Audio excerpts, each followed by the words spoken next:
सड़क के नल के पास औरत सारे बहस कर रहे होते हैं। हवा में मटके उड़ रहे हैं। तुझसे पहले तो मैं आई। आहा, तुझसे पहले मैं आई। अरे रुको तुम, चूल्हे पे दाल पक रहा है, एक मटका पानी तो लेने दो। अरे तुम रुको, वहाँ झूले में मेरा बेटा रो रहा है। अरे निकलो, तुम्हारी कहानियाँ। चूल्हे पे दाल पक रहा है तो मैं क्या करूँ, और झूले में बच्चा रो रहा है तो मैं क्या करूँ। ऐसे उन दोनों औरतों को बगल में धकेलकर तीसरी औरत नल के पास आकर उसका मटका भर देती है।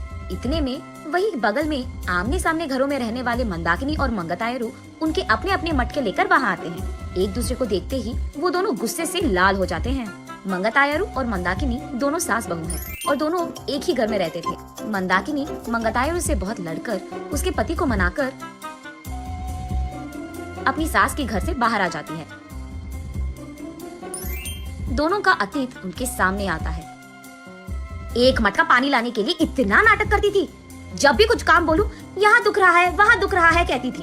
और अब देखो, मेम साहब सुबह ही उठकर मटका में पानी भरने नल के पास आ रही है।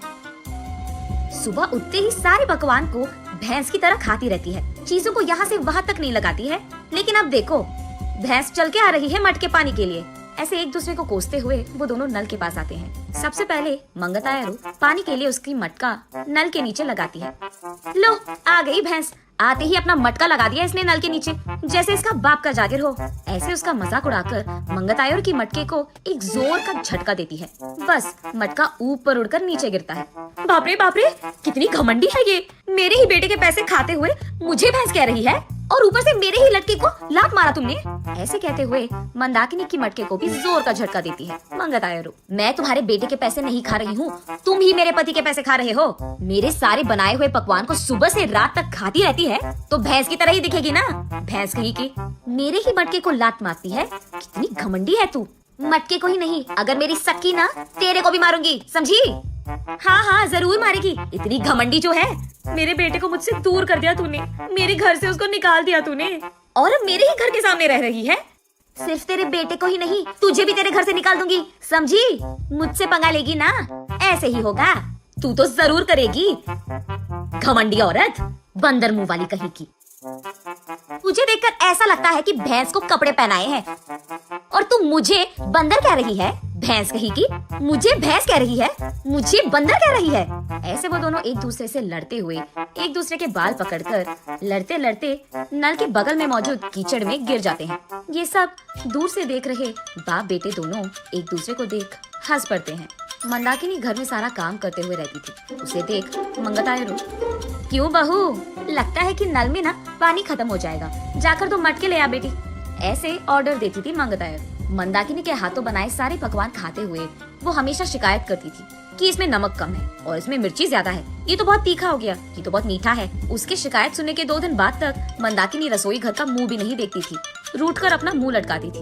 तब चुपचाप मंगतायरू को ही सारे काम करना पड़ जाता था। जब मंदाकिनी सारा घर को साफ करके 2 मिनट लेट जाती थी, तब मंगतायरू, घर के सामने रंगोली कौन डालेगा, तेरा बाप। ऐसे वो दोनों हमेशा बहस करते हुए लड़ते थे। संदीप ऑफिस से लौटते ही एक तरफ मंगतायरू और दूसरी तरफ मंदाकिनी, दोनों उसको शिकायतें खूब सुनाते थे। ना अपने बीवी को बोलता था और ना ही अपनी माँ से कह पाता। अपने आप में बहुत निराश हो जाता था संदीप। बहुत दिन देखने के बाद अब उसके पास ताकत नहीं था। वो एक दिन अपने पिता के पास जाकर ऐसे कहता है, पापा, मैं घर से अलग होने की सोच रहा हूँ। आपकी बहू भी मुझे हर रोज इसी बात के बारे में सताती रहती है। हाँ तो तुम सच में अलग हो जाओगे बेटा? तुम्हें क्या लगता है अलग रहने से इन दोनों में ममता जाग उठेगी? ममता और प्यार भले ही बाहर ना आए, लेकिन इन दोनों को इतना तो समझ आएगा कि एक दूसरे के बिना अपने अपने घरों में अकेले रहते हुए सारे काम अकेले करते हुए कितना मुश्किल है। अब दोनों को समझ में आना है ना पापा कि अलग रहना कितना मुश्किल है। ऐसे कहता है। हाँ ठीक है, तुम्हारी मर्जी, लेकिन अभी कहाँ जाओगे बेटा? मैं कहाँ जाऊँगा, हमारे घर के एकदम सामने जो घर है उसमें किराए पे रहूंगा।